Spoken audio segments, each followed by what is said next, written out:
the Democratic presidential debate.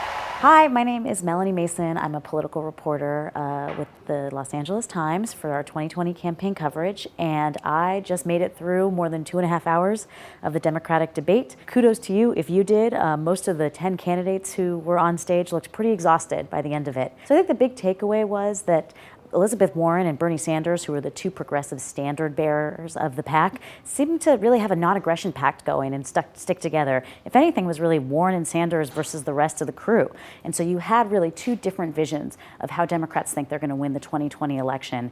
Warren and Sanders talking about big systemic change, sort of radical overhaul as the way to win over people who had either voted for Trump in 2020 or just simply didn't turn out. And then on the other side, on the more moderate side, you had people saying, no, it is practicality, pragmatism, the ability to get things done. That's going to be the way to win back the White House. And so I think the gist of the debate was really so many back and forths between this sort of lefty progressive vision and this more centrist moderate one.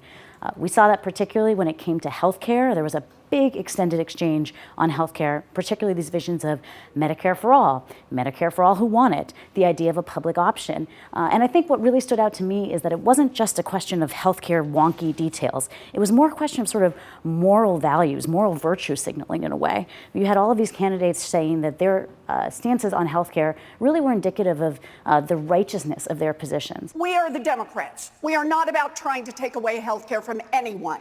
That's what the Republicans are trying to do. The other thing that stood out to me was how juiced up Bernie Sanders was. He had a little bit more of a low-key debate the first time around in June. This time he clearly ate his Wheaties. He was ready to ready to play, and so he was waving his hands. They're not going to go along. You throw your hands up, but you haven't.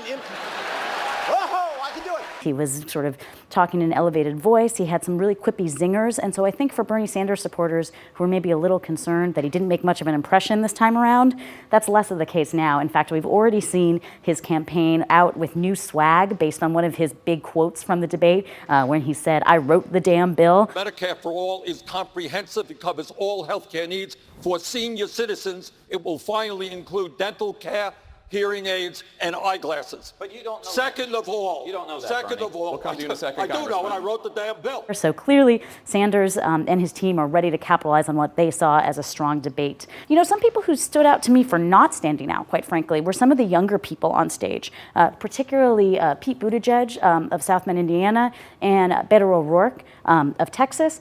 Both of them are sort of the younger, sort of fresh faces of the party, and you saw a little bit of that generational appeal from both of them. But I think there was a lot of anticipation going in that maybe they would either clash with each other or turn their fire on some of their more older rivals to say that they should be the ones that should be leading the party. Instead, I think they had smaller, strong moments, but nothing that I think will break out from the pack. Finally, you know who got a lot of screen time tonight was somebody who maybe we didn't all expect. That's former Maryland Congressman John Delaney. Delaney, who was the first major Democrat to enter the race, he really went to town on taking on some of the more progressive candidates, including Sanders and Warren. In some ways, that was great for him. He got a lot more screen time than I think he would have ever anticipated. But in a lot of times, it was him to set up some of the stronger lines of the night from the progressives. So you saw Senator Warren, for example, saying, You know, I don't understand why anybody goes to all the trouble of running for president of the United States just to talk about what we really can't do and shouldn't fight for. Or Bernie Sanders, who said, I'm the only one on the stage who actually has experience in the healthcare business, and with all due respect, I don't think my colleagues understand the business. We have the public option, which is great. The public option is great, but it doesn't go far enough. So good news, bad news for John Delaney. People are talking about him, more so perhaps than they were before, but a lot of ways it was elevating his more progressive rivals.